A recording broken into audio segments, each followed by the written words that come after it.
បាទសូមជម្រាបសួរសូមថ្លែងគុំកណ្ណាគុណចាស់គ្រប់ព្រះអង្គហើយថ្ងៃនេះគឺថ្ងៃអាទិត្យទៀតហើយជារៀងរាល់ថ្ងៃអាទិត្យគឺគណៈកម្មការវត្តកេតនៈខ្មែរក្រោមនៃប្រទេសអូស្ត្រាលីនៃទីក្រុងស៊ីដនីយើងហ្នឹងបាទឲ្យតែរៀងរាល់ថ្ងៃអាទិត្យគឺមករើនៅរោងបោះពុម្ពកន្លែងនេះគឺជាកន្លែងរោងបោះពុម្ពពីមុនហ្នឹងហើយបានកសាងឡើងយូរឆ្នាំដែរហើយយើងទុកសម្រាប់បោះពុម្ពកសាងសាលាកសាងកន្លែងគុតលោកសង់ជាដើមហើយនឹងបោះស្បុកអីហ្នឹងហើយឥឡូវនេះអីវ៉ាន់ច្រើនពេកហ្នឹងហើយអីវ៉ាន់ដែលនិយាយទៅអីវ៉ាន់ដែលគេប្រគេនភាគច្រើនអីវ៉ាន់មកទឹកអីហ្នឹងហើយភាគច្រើនប្រគេនមកវត្តទៅឥឡូវហ្នឹងលេងប្រើទៅក៏យកមកទុកពីមុនយកមកទុកកន្លែងហ្នឹងឯងហើយឥឡូវអីវ៉ាន់វាច្រើនពេកក៏យើងទៅជួលប៊ីនពីគេមកយកមកចោលហើយប៊ីនហ្នឹងមានតម្លៃ1000ជាងហ្នឹងហើយប៊ីនមួយហ្នឹង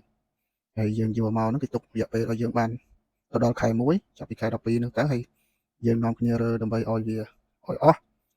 រើអីវ៉ាន់ដែលមិនប្រើអីវ៉ាន់ណាប្រើក៏យើងទុកអីវ៉ាន់ណាអត់ប្រើក៏យើងចោលអញ្ចឹងហ្នឹងហើយព្រោះវាច្រើនពេកនៅក្នុងហ្នឹងណាហ្នឹងហើយយើងរើចោលអស់ទៅហើយ